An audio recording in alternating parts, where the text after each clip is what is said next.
tal? Video tutorial número 2 del curso de JavaScript para principiantes. De momento sabemos que el código JavaScript puede mezclarse con el código HTML para modificar el comportamiento de una página web de muchos modos diferentes. La clave ahora está en entender el modo en el que el código JavaScript y el código HTML interactúan entre sí. Y para eso es imprescindible entender el Document Object Model, el DOM, el modelo de objetos del documento, que podemos comparar con un plano topográfico, el plano topográfico de un documento web que nos muestra todos los elementos que lo forman y las relaciones que existen entre ellos. El DOM es la clave en la estandarización de los documentos web, que parte de considerar que cada uno de los elementos que forman ese documento es un objeto que mantiene una relación de tipo jerárquico con todos y cada uno de los otros objetos que forman ese mismo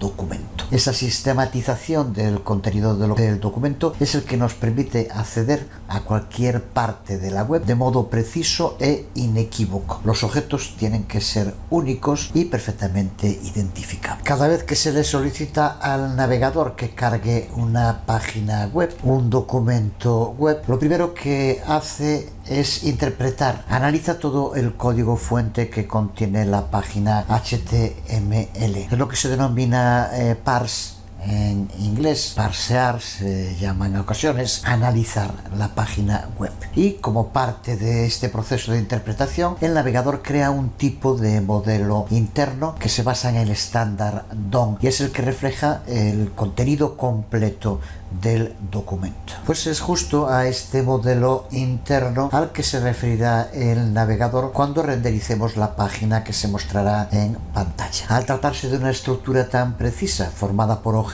únicos y por tanto inconfundibles, es un modo magnífico para que el código JavaScript pueda acceder y editar las distintas partes de este documento DOM. En sus orígenes, los modos de acceso de JavaScript a las distintas partes de una página web eran bastante más primitivos, usando declaraciones para acceder, por ejemplo, al segundo formulario que se encuentre en la página o al formulario cuyo nombre es registro o el que fuera. Los desarrolladores web suelen llamarle el DOM nivel 0, pero desde ese punto de partida la W3C ha ido extendiendo y mejorando la especificación DOM, que hoy es válido no solo para JavaScript, sino también para otros lenguajes de programación, incluso también para otros lenguajes de marcado como puede ser XML, por ejemplo. En el curso nos vamos a centrar en los niveles 1 y 2 de las definiciones DOM. Si estás interesado en profundizar en los detalles de los distintos niveles DOM, puedes hacerlo desde este enlace a la página de Mozilla Developers, en la que aparece la documentación muy detallada. El DOM es, por tanto, una representación detallada de todos los elementos que forman un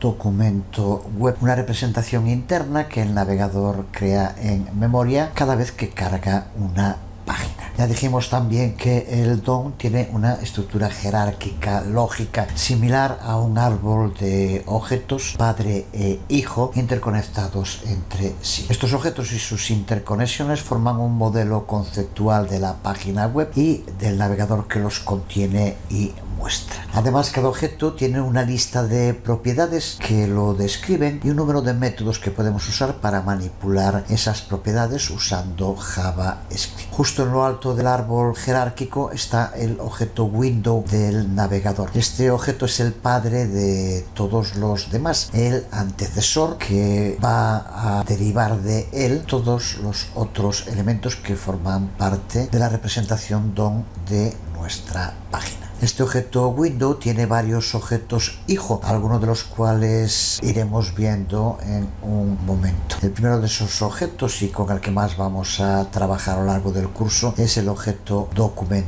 Cualquier página HTML que se cargue en el navegador crea un objeto document que contiene todo el código HTML, así como otros recursos que van a componer la página mostrada. Toda esta información es accesible a través de JavaScript. Con esta jerarquía de objetos padre e hijo podemos dirigirnos de modo muy concreto, mediante el uso de sus propiedades y métodos, a cualquier objeto que forme parte del DOM.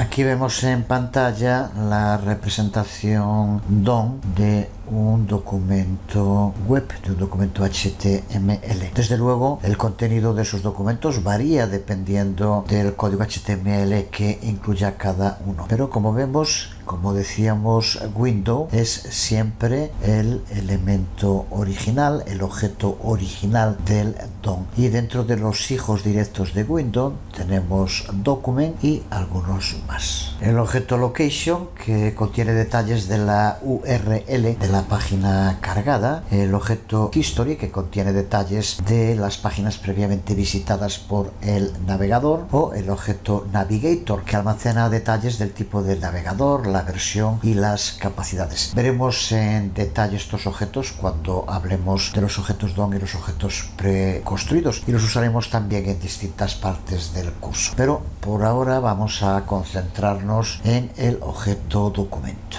Lo que necesitamos ahora es saber de qué modo escribir código para poder acceder a la enorme cantidad de objetos que pueden formar parte de un documento HTML y por tanto del DOM. Para ello tenemos que entender lo que significa la Object Notation o la notación de objetos, que en definitiva es la sintaxis que usamos para representar objetos dentro del árbol, y para ello usamos la denominada sintaxis de punto, la dot notation. De modo genérico, esa dot notation utiliza el nombre del objeto padre seguido por el punto y a continuación el nombre del objeto hijo. Esta dot notation no se limita solo a padre e hijo. Podríamos de nuevo, utilizando puntos, seguir ampliándolo a más objetos. Como un ejemplo de la estructura que veíamos antes, el objeto document es un hijo del objeto